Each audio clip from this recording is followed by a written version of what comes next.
high. The way it feels to live my life in love in your eyes. It seems a little crazy, but keep up. But on his time, don't rush, you gotta make up your mind. Cause it's your life. The choosing that road is up to us. Hey y'all, it's Brooklyn and I am back once again with another YouTube video. So as y'all can tell from the title, I'm giving you guys another installment of my 20-something diaries series that I have on my channel. For those of y'all who are new to my channel, this is kind of like my personal diary slash of things that I go through as I'm navigating my 20s. I feel like I want to do more of these because I want to be able to be as candid, as vulnerable, as transparent as I can. If I can show y'all the happy, bubbly side of me, I can definitely show y'all the raw, authentic me as well. We don't got time for the fake stuff, you know what I'm saying? Like, let's be real, like, be so for real, okay? Also, y'all, this is besides the point, but y'all, I need my hair done real bad. I tried doing my lash clusters and they fell, some of them fell out, so just disregard, okay? So I would say the past few months, I've been doing a lot of self-reflecting about things that I can improve in, where I'm going wrong in certain areas, and patterns and the cycles that I might be going through, like what is contributing, what am I doing enough of, what am I not doing enough of, what am I doing too much of. Truth be told, I feel like it brought out a lot. It brought out the worst sides of how I was feeling. I feel like there is somewhat of a purging being done. You just kind of get to a point where it's like, okay, like I'm sick and tired of being sick and tired. And I'm on the path of trying things differently and doing things differently, being consistent as far as putting in the work and the effort. I think that my issue is I think that things are just gonna happen without effort and with the snap of a finger, when in reality healing takes work. And truthfully, this might sound weird, but like I kind of had a moment where I was just like, why do I have to work for that? And one thing that I've been told constantly is that the spiritual aspect, when it comes to being delivered and set free, it takes work to stay free. In Galatians, I believe it talks about how once you're free, stay free so that you don't go back to your evil desires. Something that I have been talking about in therapy, we started to get into some topics about self-hate. I feel like in that session, I realized that there are some forms of self-hate that I was dealing with. There was a point where I thought my self-esteem was great. You know, I thought I was good in that area. And maybe late elementary to middle school is the earliest I can remember experiencing that. I think it hit me the most in middle school because I would have, you know, like all these friends at the time who were popular. At that point, you know, that's when I started to be interested in boys and things like that. I did feel undesirable at one point. Like I felt like I was ugly. I felt like nobody liked me in that way. My therapist literally asked me, she was like, do you hate yourself? I had to be honest and say, like, at that moment I did. I experienced a lot of anger towards myself because of the decisions that I made, of the mistakes that I made, condemning myself a lot. The thoughts that I was thinking about myself. You know how people say, like, you wouldn't talk to a younger sibling or a younger cousin or your best friend who might be struggling or somebody who might be having a hard time. The same way you want to handle everybody else's feelings with care, you should treat yourself the same way. I felt like I made certain decisions again, or made mistakes, certain things, you know, that happened in the past that I wasn't proud of. All I could do was replay the mistakes that I made. This didn't work out and how this happened and how this occurred. And that's one thing that I'm trying to change. And it's like my mind was so comfortable with dwelling on those thoughts that it's hard to dwell on positive thoughts or thoughts that are from God. There was a moment where, whether it would be on my phone or in my journal, like I would just write down thoughts that would come to my mind. And I had to ask myself, you know, are these thoughts from God or are these thoughts from myself or from the enemy? Because, and I'm gonna be honest, a lot of those thoughts were self-criticizing. Like they were very critical. There were moments where I had to check myself. I'll be honest, even today, I was at school, I was in the bathroom, and I had a moment prior, and I feel like it had the potential of bringing me down and spoiling my day. But I went to the bathroom and I looked myself in the mirror and I said, God forgave you. Now you have to forgive yourself. Like I literally had to talk to myself like I was talking to my younger self, or I was talking to a younger sibling, I had to literally look myself in the mirror. Stop rehearsing your mistakes. Stop rehearsing what went wrong. Stop rehearsing what happened in the past. You have to move forward. And now you have to walk like you're forgiven. Let's be honest, sometimes we make up scenarios. Like, we'll literally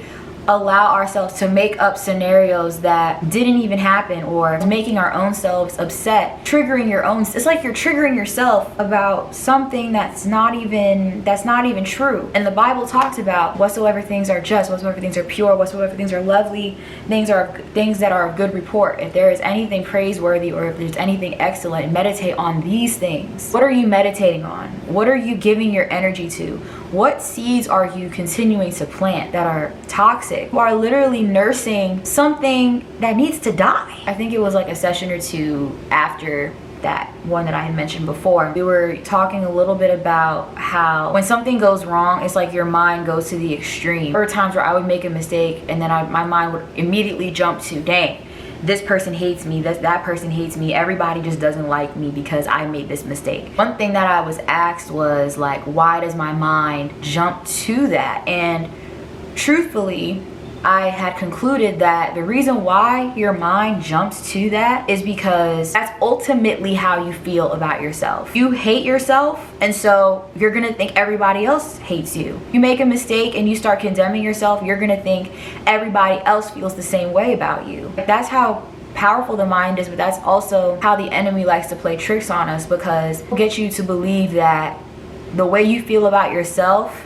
is how other people perceive you. A lot of the negative things that we might think towards ourselves, sometimes we like to project that onto God, and we think that that's how God sees us. We think that we're too far gone. We think that, oh, God must think that about me. No, that's how you think about yourself. You see yourself as undesirable and ugly and you're not worthy of love. That's how you feel about yourself. That's not how God sees you. You have to really know and discern the difference between what does God's word say about me and what does God say about me versus what are my negative thoughts and what does the enemy say about me, and what does the enemy want me to think about me. You have to really ask yourself, like, does this sound godly? Me not being worthy of love, that's not godly. And the Bible literally says that he loves us with an everlasting love. With loving kindness, he drew us in. That's why knowing the word for yourself is important, and that when you deprive yourself of God's word, you start to feed into everything else. That's how you find yourself in cycles. And it made me think of how I was about 8 or 9 years old. I don't remember what exactly happened, but I just remember at that time I was writing a lot. So I had a whole bunch of journals, and I remember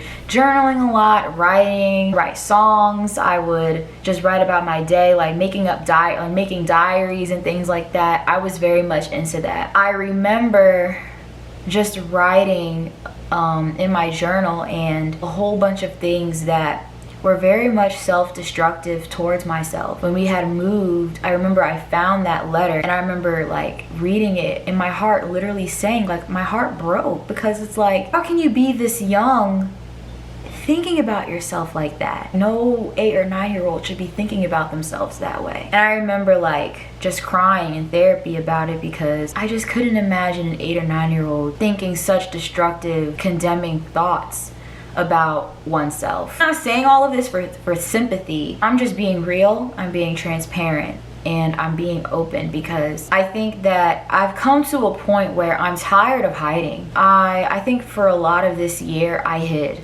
because I dealt with so much anxiety and I didn't know what was going on, and so I felt like I began to lose motivation for content creation and singing and making music and doing all of these things that made me happy and brought me joy. It caused me to isolate myself. It caused me to feel like I just had to go through all of this by myself. This is a me problem. Like, this is a me issue that I need to fix, and it's not anybody else's problem, when in reality there are people around me that they want to support me, they want to encourage me, and they want to help me. And that's honestly one of the worst things you could do for yourself when you're struggling, is isolating yourself. I remember talking with someone, and I was telling them how last semester in school I felt like I wasn't present as much because I was going through a lot. And I felt like, and I began to doubt my impact, especially in school, because I felt like I wasn't putting myself out there as much as other students. I felt like I wasn't in as many orgs as certain people, because I know